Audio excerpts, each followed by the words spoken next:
తాకట్లో ఉన్న మీ బంగారాన్ని విడిపించి ఆ రోజు ఆన్లైన్ రేటుకి కొంటాం. Sharma gold company. నమస్కారం, వెల్కమ్ టు సుమన్ టీవీ. నేను గీతాంజలి.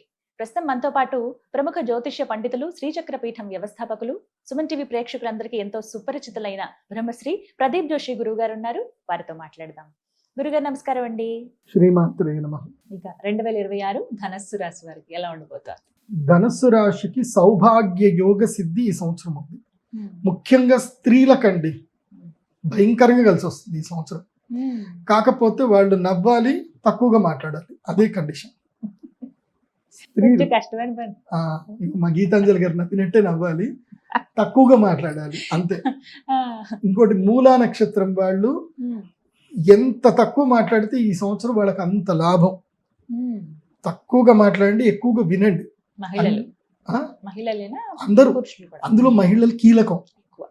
మూలా నక్షత్రం ఆడోళ్ళు అంటే భయపడాలి, వాళ్ళకి నమస్కారం చేయి, వాళ్ళతో ఆర్గ్యుమెంట్ పెట్టుకోకూడదు. మూలా నక్షత్రంలో ఏ స్త్రీ జన్మించినా ఆ స్త్రీతో ఎప్పుడూ ఆర్గ్యుమెంట్ పెట్టుకోకూడదు.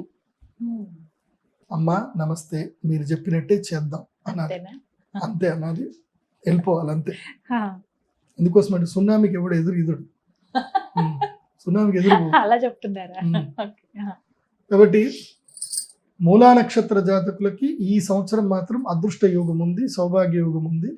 వివాహం జరుగుతుంది, ధన సంపద వస్తుంది, కీర్తి ప్రతిష్టలు వస్తాయి, అన్ని బాగా ఉంటాయి. చాలా మంచిగా ఉంది వీళ్ళకి. అండ్ వీళ్ళకి పిల్లల వల్ల కూడా మంచి కీర్తి ప్రతిష్టలు వస్తాయి, సంపద కూడా పెరుగుతుంది. పూర్వము ఏవైతే కోల్పోయిన వస్తువులు కూడా వీళ్ళకి తిరిగి దొరుకుతాయి, మనుషులు కూడా తిరిగి దొరుకుతారు. 10th క్లాస్ ప్రేమలు మళ్ళీ చిగురిస్తాయి, వీళ్ళకి జరుగుతాయి. ధనుసు రాశి వాళ్ళకి ఈ సంవత్సరము వెరైటీగా ఉంటుంది. వాళ్ళకి లైఫ్ లో ఏమి వాళ్ళు ఊహించారో అవన్నీ కూడా జరుగుతాయి. ఆర్థికంగా బాగుంటుంది, చాలా బాగుంటుంది. కాకపోతే అన్నదమ్ముల మధ్య మాత్రం కలహాలు బాగా ఏర్పడతాయి.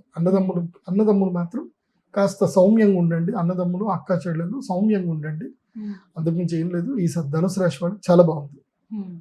ఈసారి లక్ టైం కూడా ధనుసుకి. కాకపోతే బిజినెస్ పార్ట్నర్షిప్ బిజినెస్ కలిసి వస్తాయి, ట్రావెలింగ్ బిజినెస్ కలిసి వస్తుంది, ఫారిన్ టూర్స్ కలిసి వస్తాయి, అంత బాగుంది. ధనుసు రాశి బాగానే ఉంది.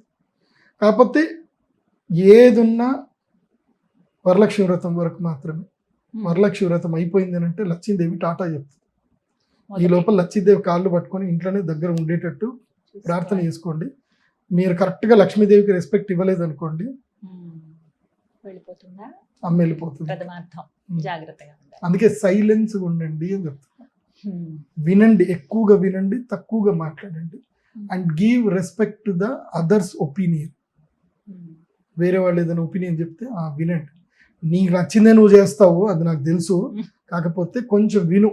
అది అంటే ఎదుటి వ్యక్తి ఈగో సాటిస్ఫై చేయడం వల్ల మనకు కొన్ని లాభాలు జరుగుతాయి. అది ఈ సంవత్సరం మాత్రం ధనుసు రాశి వరకు అయితే జరుగుతుంది. మొత్తంగా 2026లో ద్వాదశ రాశులకి ఈ విధంగా ఉండబోతోంది.